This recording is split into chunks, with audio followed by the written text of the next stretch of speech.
สบายดีพี่น้องสบายดีทุกคนสบายดี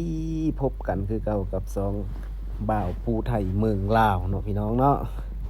เอามื้อนี้กับบรรยากาศสูงบ่ายๆพี่น้องประมาณบ่ายหนึ่งบ่ายสองบรรยากาศอากาศอบเอาได้มื้อนี้พี่น้องแดดแดดแจ้งพี่น้องเอ้ยแดดแป้งๆฮ้อนก็ฮ้อนบรรยากาศก็ลมก็พัดวีดๆแน่ฮ้อนเธอไหลไข่ย้อยเลยพี่น้องเอาคือเก่าพี่น้องไม่ได้ไปทั้งเลอโซงนี้มาไหมาหน้าคือเก่าอยู่ไหอยู่หน้าคือเก่าพี่น้องเอ้ยอยู่กับทงไหทงหน้ามืดมือมืดเป็นพี่น้องเอ้ยโซงนี้มันเป็น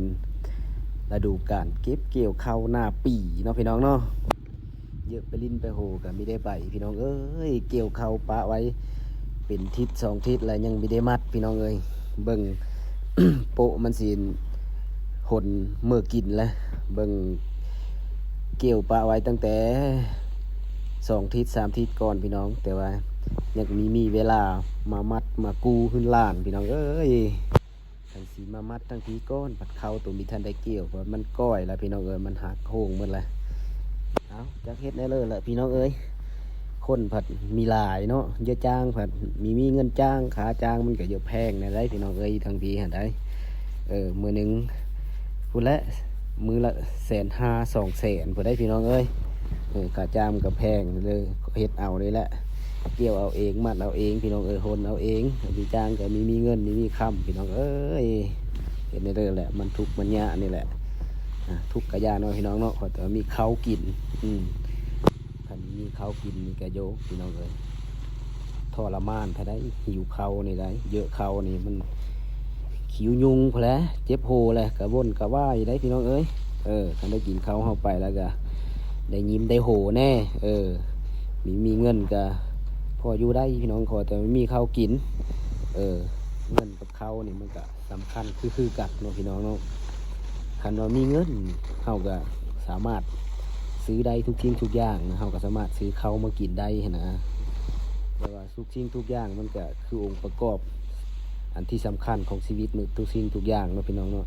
ขาดอันหนึงอันเลอไปกันไม่ได้คันเขามีข้าวเขาก็ไปขายเอาเงินก็ได้นะพี่น้อง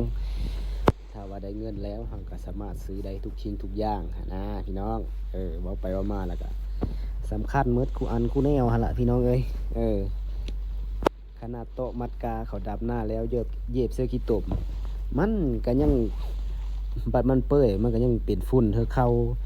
อันต้นเขาได้เยอะได้พี่เลยได้พี่น้องอันนี้ก็คือกันทั้งนั้นเนาะพี่น้องเนาะอากาศวันนี้ก็รู้สึกว่าอบอ้าวหลายพี่น้อง2 โมง 3 โมงแล้วก็แดดยังแฮมแป้งๆอยู่แดดแจงพี่น้องมัดเข่าไหลไข่ย้อยผู้เลิกว่างก็กายไปกายมาน้ำมูทางกันแบอันมามัดเข่าซอยอันบ่าวผู้ไทยได้เด้อพี่น้องเด้อยังหลายอยู่ได้มีได้แล้วง่ายแล้วพี่น้องยังเป็นทงผู้นี่ก็หากมัดได้อัน4-5 เหอพี่น้องหากมัดได้4-5 ไหยังหลายอยู่พี่น้องมาซอยเดียวเด้อผู้เลยแล้วก็ได้เด้อพี่น้องเด้อมาโลเด้อมีต้องเกรงเจอเด้อมาซอยเดียวมาแล้วของอยู่ของกินบ่าวผู้ไทยมีเฮยะดอกพี่น้องบ่าวผู้ไทย4-5 เหอเป็ดเหอไก่กินเด้อว่าชาน เอาเยอะซื่อๆดอกพี่น้องสีต้มเป็ดต้มไก่นี่แหละอยู่เคาะอยู่เล้านี่แหละสู้กินของกิน บ้านเนาะบ้านนาเฮาส่วนหลายก็บ่าวผู้ไทยก็กินตะแกงหน่อไม้เนาะพอเป็ดไก่ก็มันมีหลายปลาเลยนะพี่น้องกินแต่ปูแต่ปลาส่วนหลายก็กินแกงหน่อไม้ต้มหน่อไม้ยำแจ่วพี่น้องแกงหน่อไม้พี่น้องมันเป็นอาหารประจำมันบ้านเนาะบ้านนาเฮากินยำเลิกก็แซ่บยำนั้นกินมีเคยเบอร์พี่น้องกินได้ตลอดคือหน่อไม้นี่เฮาสามารถเอาไปแกงได้หลายเมนูได้พี่น้องจักต้มจักแกงจักเอาไปอ้อไปเฮ็ดไปเลยก็ได้สปาปิฮุบพึกพี่น้องเฮ็ดไปเลยก็แซ่บ